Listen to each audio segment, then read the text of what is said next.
Good afternoon.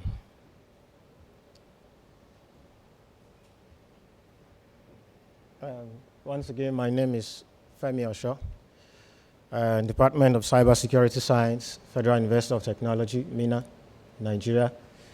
I just want to talk about, throw some spotlight on the issue of mass surveillance by government.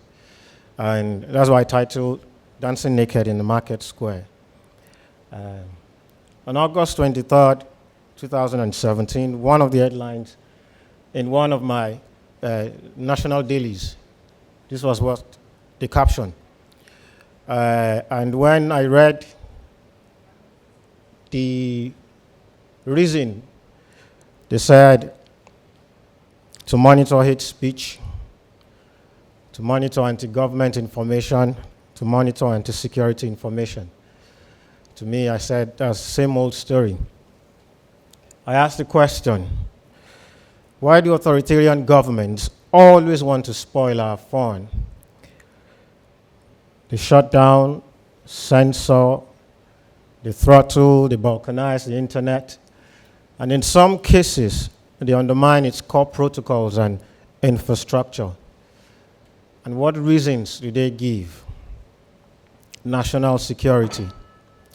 They tell us they are fighting election fraud, mitigating the spread of false information during elections, restoring order or keeping citizens safe during protest, and so on and so forth.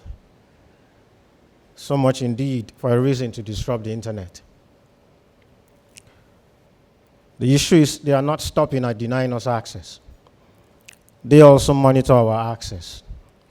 And for me, I see them playing the roles of both the postmaster, who is aware of who everyone gets mail from, and the surgeon, who is aware of literally all that we are. For me, I like to see the internet as a market square.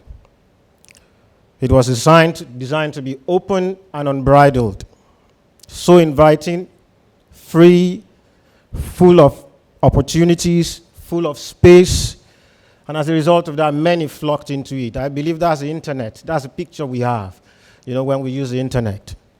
In Africa alone, within 2000 to 2017, internet penetration has grown by more than $8,500, 500% rather, and worldwide by almost 1,000%. And sincerely, you will agree with me that this same internet appeals to many, if not most of us. It has become fully ingrained into our everyday life. And so we use it for so many things, to establish connections, to maintain these connections. I'm sure many of us, if not all of us, have social media. We're member of one social media network or the other. And we are enjoying all these things. In essence, it has become a core backbone of our social and economic survival. Consider the social networks. They not only provide platform for online social interaction, but also for emotion sharing. They support group activities. They help us reduce relationship maintenance cost. And that is why a lot of us, we trusted the internet. And we've been dancing. We danced freely. We flourished on the internet. And so I ask again, why would government want to spoil our fun? Why would my government, decide to strip me naked? Why would they take away my privacy? When I talk about privacy, I refer to it within the context of space, decision, and information. In the context of space, it refers to our individual cyber domain, our personal space privacy. From decision perspective, it concerns our right and freedom to make decisions without interference. And the last context is the context of information privacy, which encapsulates our identity anonymity and communication privacy, and also the right to control our information. Those are what our government, the authoritarian government, they want us to give up. And what do? They dangle the carrot of more security. But in reaction to that, I'll quote one of the statements of Edward Snowden. He said, Security, surveillance, and privacy are not contrary goals. You don't give up one and get more of the other. If you lose one, you lose the other. If you are always observed and always monitored, you are more vulnerable to abuse than you were before. So how do we respond? We need to remind our government, we need to remind those authoritarian governments that by asking us to dance naked in the market square, they are violating our internationally guaranteed freedom of online privacy. We need to remind them, as resolved and reaffirmed by the UN, that our human rights online is as sacrosanct as it is offline. I quote from the Article 19 of the Universal Declaration on Human Rights. It declares that everyone has the right to freedom of opinion and expression. This right includes freedom to hold opinions without interference and to seek, receive, and impact information and ideas through any media and regardless of frontiers. Now, the issue is, I'm not saying that surveillance is outrightly bad.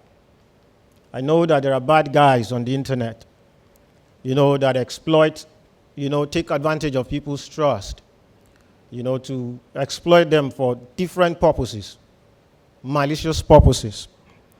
But the truth is that these guys are in the minority, and they should be the ones that should be subject to this surveillance, and not the students searching for information online to complete an assignment, or the adolescent chatting with her friends on Facebook. It shouldn't be that mother shopping on an e-commerce store. Neither should it be those protesters who are peacefully exercising their legitimate right of expression. So for me, I think we should reject warrantless wiretapping. Our government should stop using surveillance as a tool for devious diplomatic influence, espionage, or control of social or political space. Someone once asked Nigerians if government spying was better or worse than the Cameroonian government's 93-day internet shutdown on English-speaking parts of the country in response to an anti-government protest. For me, I think they are very close. Mass surveillance of the internet is anti-piracy. It is intrusive, and it constitutes internet abuse. I also believe it amounts to disruption of internet services, covertly. If allowed to continue, the future of the internet is bleak. It has the potency of eroding our trust and affecting how we use the internet. When internet users, when they become aware that their conversations are under surveillance by the government, their willingness to express themselves freely and socially interact online might be stifled. Also, potential new users are restrained. In conclusion, I want to remind our government that it is our right to be left alone. It is our right to have freedom from unreasonable search and seizure. We are not calling on them to grant us privacy. We ask them to guarantee it, because it is our fundamental, collective, and universal right. And so for me, I say no to mass internet surveillance. I condemn bulk collection. Government must guarantee us freedom to access the internet and utilize it without any form of inhibition, to express ourselves, explore our world, and participate in governance. I'm sure we love and enjoy dancing freely in this market square, but not nakedly. Thank you for listening.